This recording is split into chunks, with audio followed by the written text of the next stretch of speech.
ನಿನ್ನೆ ಸುರಿದ ಭಾರೀ ಮಳೆಗೆ ಸಿಲಿಕಾನ್ ಸಿಟಿ ಬೆಂಗಳೂರಲ್ಲಿ ನಾನಾ ಅವಾಂತರವೇ ಸೃಷ್ಟಿಯಾಗಿದೆ. ಚಾಮರಾಜಪೇಟೆಯಲ್ಲಿ ಬೃಹತ್ ಗಾತ್ರದ ಮರ ಧರೆಗುರುಳಿದ್ದು ಅದೃಷ್ಟವಶಾತ್ ಯಾವುದೇ ಅನಾಹುತ ಸಂಭವಿಸಿಲ್ಲ. ಬೃಹತ್ ಗಾತ್ರದ ಮರ ಧರೆಗುರುಳಿದ್ದಕ್ಕೆ ಜನರು ಪರದಾಡುವಂತಾಯಿತು. ಸ್ಥಳಕ್ಕೆ ಬಂದ ಜಿಬಿಎ ಸಿಬ್ಬಂದಿ ಮರ ತೆರವು ಮಾಡಿದ್ರು.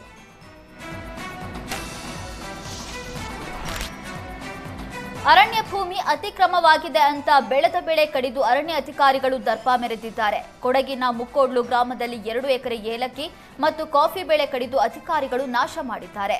ತೋಟವನ್ನೇ ಸರ್ವನಾಶ ಮಾಡಿದ ಅಧಿಕಾರಿಗಳ ವಿರುದ್ಧ ರೈತ ನಾಣಿಯಪ್ಪ ದೂರು ನೀಡಿದ್ದಾನೆ.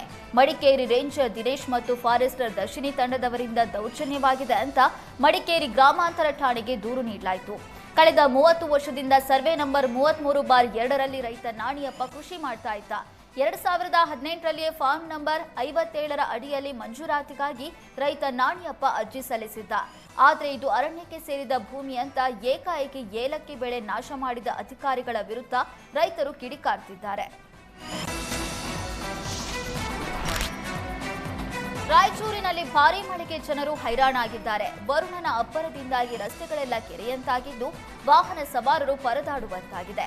ಬಾಗಲವಾಡ ಗ್ರಾಮದ ಮುಖ್ಯ ರಸ್ತೆಗಳೆಲ್ಲ ಗುಂಡಿಮಯವಾಗಿದೆ. ಮಳೆ ಬಂದ್ರೆ ಸಾಕು, ಗುಂಡಿಗಳಲ್ಲಿ ನೀರು ತುಂಬಿರುತ್ತೆ. ಈ ವೇಳೆ ರಸ್ತೆ ಯಾವುದು ಗುಂಡಿ ಯಾವುದು ಅಂತ ತಿಳಿಯೋದೇ ಅವಘಡವು ಸಂಭವಿಸಿದೆ. ಇನ್ನು ರಾಯಚೂರಿನ ಜಿಲ್ಲಾದ್ಯಂತ ಮಳೆ ಹೆಚ್ಚಾದ ಹಿನ್ನೆಲೆ ಮಸ್ಕಿ ಜಲಾಶಯಕ್ಕೆ ಒಳಹರಿವು ಹೆಚ್ಚಾಗಿದೆ.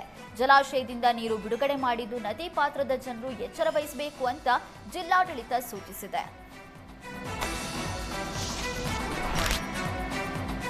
ಕೈದಿಗಳಿಗೆ ಮಾದಕ ವಸ್ತುಗಳನ್ನು ಪೂರೈಕೆ ಮಾಡ್ತಾ ಇದ್ದ ಜೈಲಿನ ವಾರ್ಡನ್ ಕಲ್ಲಪ್ಪನನ್ನ ಅರೆಸ್ಟ್ ಮಾಡಲಾಗಿದೆ.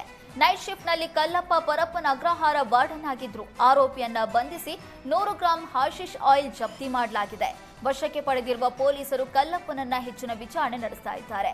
ಜೈಲು ವಾರ್ಡನ್ ಕಲ್ಲಪ್ಪ ಈ ಹಿಂದೆ ಮಾಜಿ ಸೈನಿಕನಾಗಿದ್ರು. ಮಾಜಿ ಸೈನಿಕರ ಕೋಟಾದಲ್ಲಿ 2018ರಲ್ಲಿ ಕಾರಾಗೃಹ ಇಲಾಖೆಗೆ ಸೇರಿದ್ರು. ಕಳೆದ ಕೆಲ ತಿಂಗಳುಗಳಿಂದ ಪರಪ್ಪನ ಅಗ್ರಹಾರ ಜೈಲಿನಲ್ಲಿ ಕಲ್ಲಪ್ಪ ವಾರ್ಡನ್ ಆಗಿ ಸೇರಿದ್ರು.